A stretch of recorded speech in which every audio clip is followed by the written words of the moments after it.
Olá, sejam bem-vindos ao Vida e Doutrina. Hoje o nosso tema é tratamento espiritual. Aqui conosco a Jarlene Maria, que vai contar um pouco da história dela pra gente. Tudo bom, Jarlene? Seja bem-vinda. Obrigada. Vamos conhecer um pouquinho da sua história? Conta pra gente o que se passou desde quando você nasceu. Eu nasci com paralisia cerebral em displasia espática. No decorrer da vida eu tive 16 cirurgias. Isso causa muita dor no corpo, né?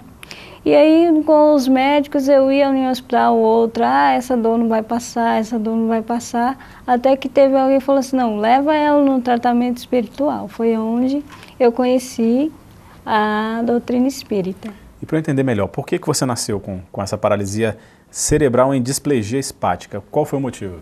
Eu nasci antes do tempo, 4 meses e meio. Isso é uma falta de oxigenação no cérebro, né? 4 meses e meio de gestação. Isso. Era muito pequenininha. Muito pequenininho. E quando nasceu, quanto tempo de hospital? Eu fiquei 8 meses na incubadora, depois fui para casa, já sem a expectativa de vida do médico. A gente falou assim, não, se ela sobreviver pelo menos alguns minutos, mãe, é 1 hora agora. Se ela chegar até 2 horas, né? Então é um milagre, mas eu consegui. Poxa, guerreira, parabéns. Estou aqui. E como é que foi durante esse período, assim, para a sua família? A sua família conta como foi esse período para você? A minha mãe conta que foi um período bem difícil, mas que a gente superou muito ele, né? Ela sempre me mostrou como lidar, como fazer para viver com essa deficiência, só que vinham as dores, as dificuldades, foi onde a gente procurou o tratamento espiritual para procurar um alívio dessas dores, né? Mas até o tratamento espiritual, que você começou por volta dos 12 anos, né? 12, 13 anos? 12, 13 anos. Até chegar a esse tratamento espiritual, você tem uma lembrança desse período na sua vida? Como foram as dificuldades? Você enfrentou até chegar próximo aos 12 anos? Até esse período de tratamento, sem o tratamento espiritual, era bem mais doloroso, bem mais complicado, bem mais difícil conviver com essa deficiência. Hoje se tornou bem mais fácil. Praticamente quais são os sintomas, basicamente? Assim? Dores pelo corpo, dores em difusão, dores pelo corpo todo, né? Formigamento. Em decorrer de tantas cirurgias e anestesias, isso ocorreu. E o esforço para fazer o movimento. A questão do movimento, o que mais você sente dificuldade? A paralisia cerebral te dá dificuldade em tudo, mas como você aprende a conviver com ela, aí você dribla essas dificuldades, né? Com o tempo, você vai com a cadeira de roda, bengala, muleta, andador, cirurgia, você vai vivendo com ela, convivendo com ela.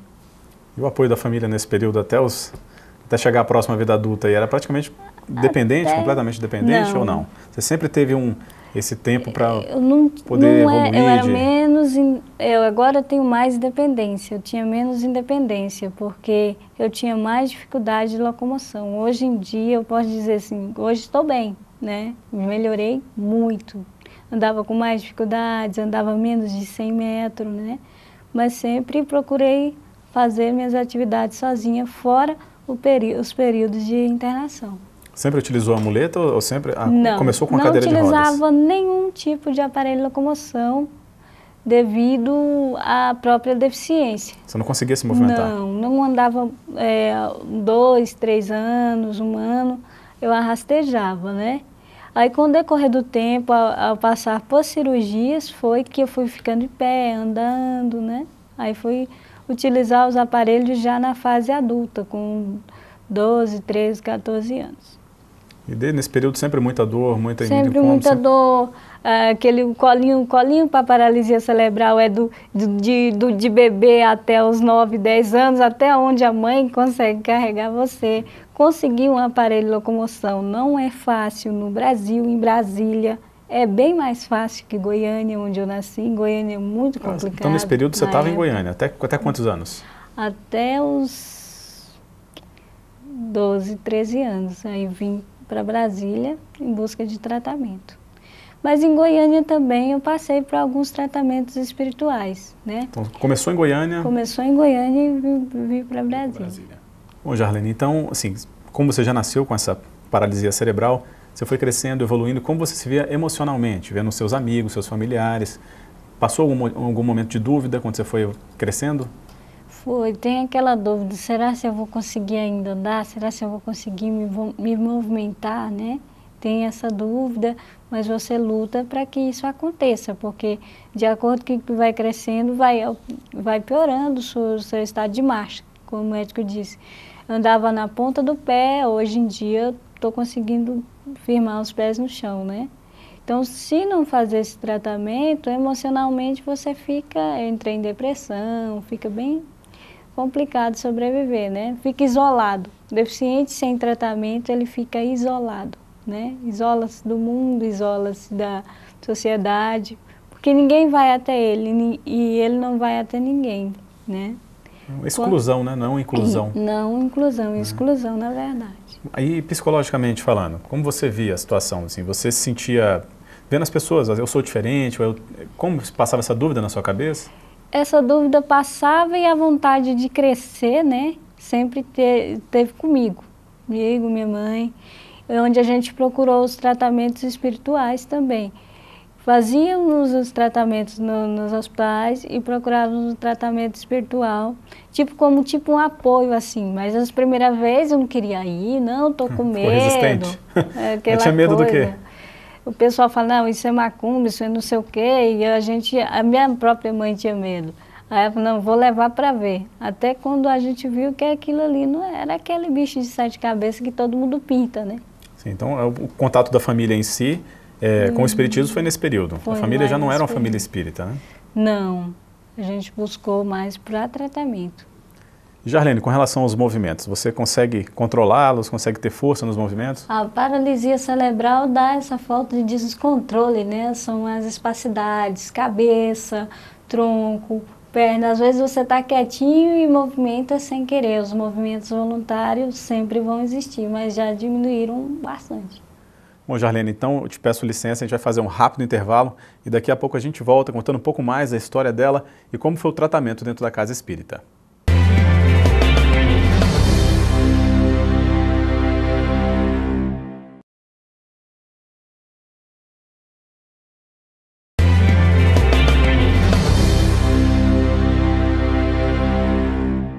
Voltamos com o Vida e Doutrina, conversando com a Jarlene Maria. E agora vamos saber um pouco mais sobre tratamento espiritual na Casa Espírita.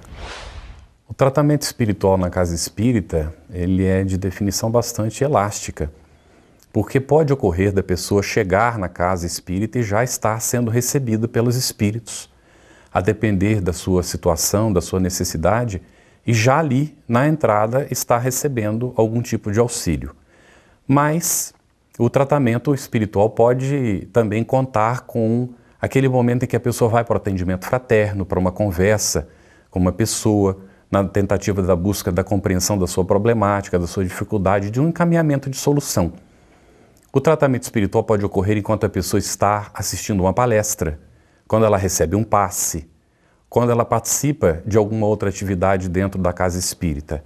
Mas existem atividades específicas, chamadas de tratamento espiritual, em que a pessoa vai para um trabalho específico para então participar desse atendimento chamado atendimento espiritual. Bom, Jarlene, como foi para você? 12, 13 anos, chegou em Brasília, qual foi o primeiro contato com o tratamento espiritual, com a Casa Espírita? Meu primeiro contato com a Casa Espírita foi o tratamento espiritual, né? Fui em busca de tratamento, assim, com medo, né, do que as pessoas dizem, aquilo é macumba, aquilo é não sei o quê. E eu fui, não, mãe, não quero ir não, vamos, lá é bom. E fui muito bem recebida, me senti uma paz dentro da Casa Espírita. Eu me lembro bem que eu cheguei à sala de tratamento, tinha algumas camas, alguns jarros de água, todo mundo tranquilo, deitado. Algumas pessoas fazendo oração, eu entrei, sentei. Você não tomou um susto, né? Aí então, eu falei, não, ficou tranquila, né? Aí não, agora eu não preciso ficar com medo, que aqui não é nada daquilo que eu pensei que era, né? Aí eu me senti bem, senti em paz ali dentro, né? E as dores, e que eu estava sentindo como se eu estivesse no hospital mesmo, só que não tinha ali soro, não tinha ali injeção, nada. Aí o médico chegou, perguntou como você se sente. Para mim, ele era um médico, estava de jaleco e tal. Não tem nada daquele monstro que eu pensei que tinha lá. na casa espírita. Então, e você sempre se queixou muito, né? A questão das dores, é o que mais incomodava as dores no seu corpo, né? Isso. E nesse primeiro momento, você já sentiu essa paz, já deu uma relaxada, ficou mais tranquila? Quando iniciou o tratamento, eu já senti a melhora nas dores, né? Ele falou, leva um remédio que era apenas uma água fluidificada, né? Como diz, uma água fluidificada, você toma, daqui 7 dias você volta, a gente retorna de novo.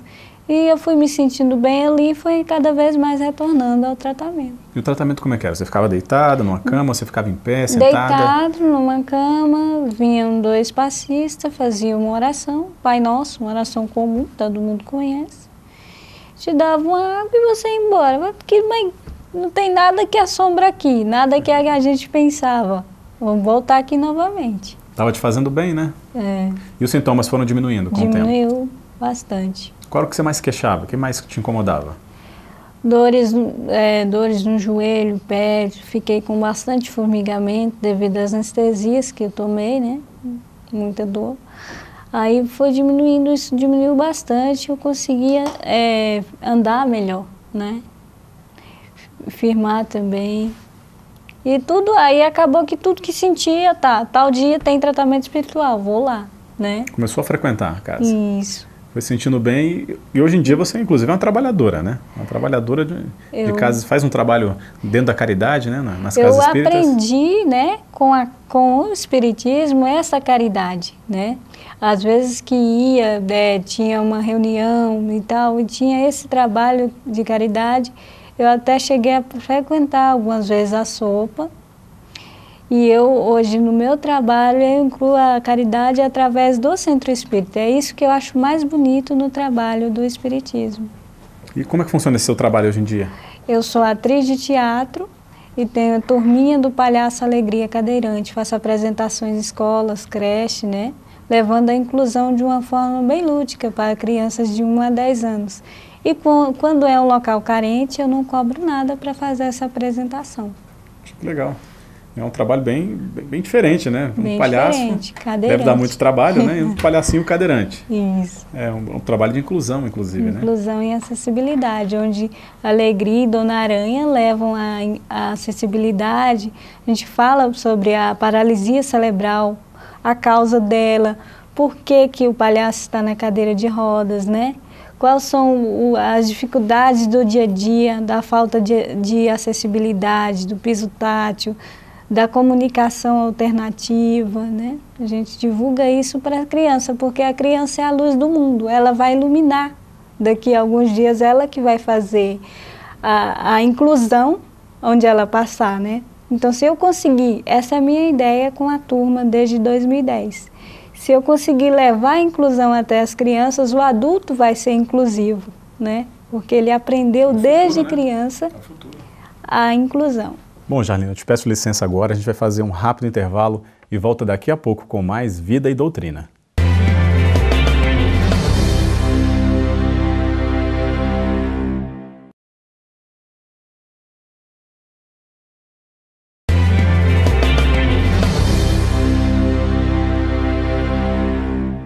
Se você está passando por algum problema e acredita que a casa espírita pode lhe ajudar, não tenha ilusões em relação a milagres, porque eles não existem.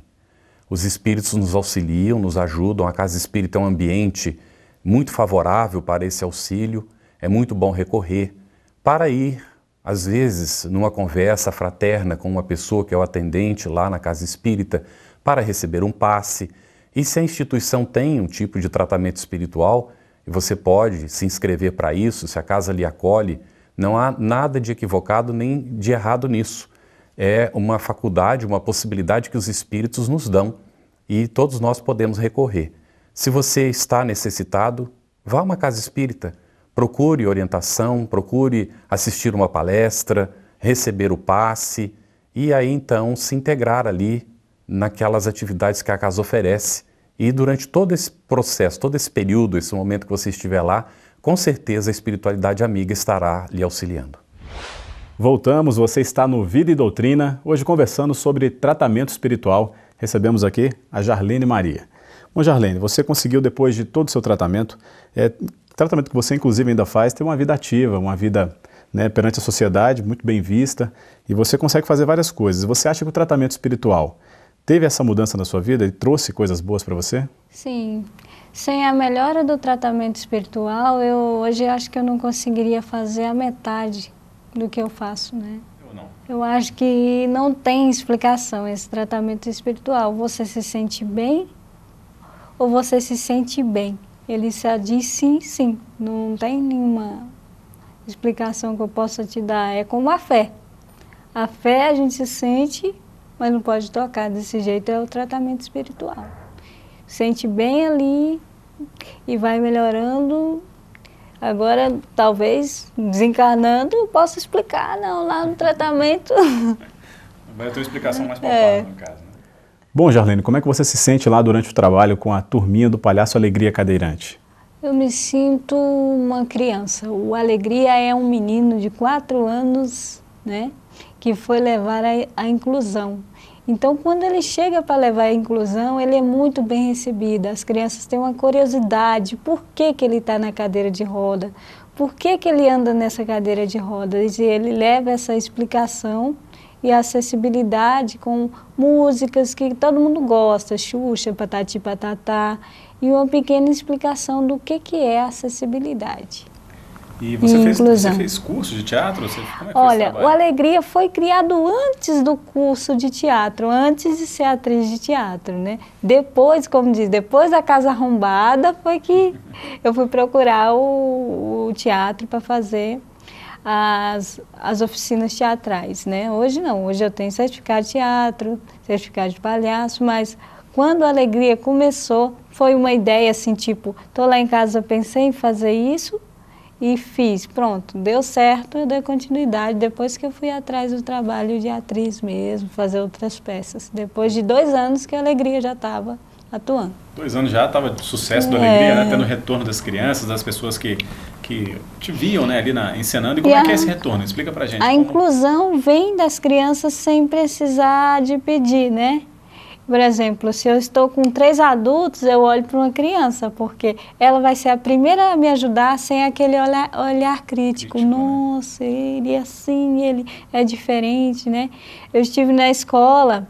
Escola hoje em dia, estou estudando, escola hoje em dia tem inclusão, né? Antigamente não tinha, então a inclusão está dentro da escola, só falta mesmo a acessibilidade. Ela não existe. Porque quando ela existe de forma inadequada. É uma rampa mal colocada, é uma acessibilidade do lado contrário. Então é preciso ver isso direitinho e fazer com que essa acessibilidade seja acessível, não inacessível. A maioria das acessibilidades que tem na cidade de Brasília é inacessível. Né? Então dificulta, acessibilidade, né? Dificulta a acessibilidade do cadeirante, da pessoa que utiliza bengala. E a acessibilidade não é só para cadeirante, não é só para o especial. É para gestante, é para o idoso, é para você. Pode ser que hoje você esteja andando com as 2 pernas, amanhã você pode se tornar um lesado medular, né? A falta do cinto de segurança, a falta de disciplina ao dirigir. Então, hoje eu posso ser uma pessoa dita normal, amanhã eu posso adquirir algum tipo de deficiência, mas ninguém pensa nisso, né? Não pensa para todos, né? Não. A inclusão só é vista quando você precisa dela, a acessibilidade também. Enquanto você não necessita dela, ninguém vê ela. Então, Jarlene, agora a gente gostaria que você ficasse à vontade para conversar com quem está em casa, que está nos vendo agora, que está passando por uma situação parecida, ou um familiar com paralisia cerebral, ou alguma outra enfermidade, que você possa agora dar um recado, dar um conselho para essa pessoa. Sai da janela, procura um objetivo, uma vontade. Como eu tive a vontade de criar o Alegria, de montar, procura um objetivo, cria alguma coisa sempre, hoje, amanhã, algo novo. Nunca fique no seu mesmo, no mesmo lugar. Sempre procure algo novo, porque se você sempre tiver algo novo para você fazer, para você tentar, você sempre vai se sentir feliz. Se você ficar parado, seja qual for a sua limitação, você não vai se sentir bem nunca. Mas se você correr atrás uma vez, as portas vão se abrir para você. Onde você passar, elas vão se abrir. Se você ficar parado, não vai encontrar portas abertas em local nenhum.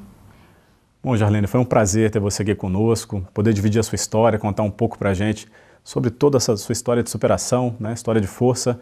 A gente só tem a agradecer você. E olha, a gente sempre termina o nosso programa com uma leitura do Evangelho segundo o Espiritismo. E hoje nós separamos um trecho, que ele vem do capítulo Bem-aventurados os aflitos, subtítulo Provas voluntárias, o verdadeiro cilício. Perguntai se é lícito ao homem abrandar suas próprias provas. Essa questão equivale a esta outra. É lícito aquele que se afoga cuidar de salvar-se?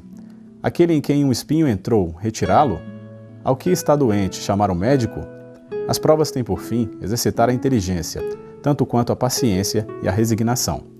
Pode dar-se que um homem nasça em posição penosa e difícil, precisamente para se ver obrigado a procurar meios de vencer as dificuldades. O mérito consiste em sofrer, sem murmurar, as consequências dos males que lhe não seja possível evitar, em perseverar na luta, em se não desesperar, se não é bem-sucedido. Nunca, porém, numa negligência que seria mais preguiça do que virtude. Bom, é com essa mensagem que nós terminamos mais um Vida e Doutrina. Foi um prazer ter você aqui conosco na FEB TV. Até o próximo programa.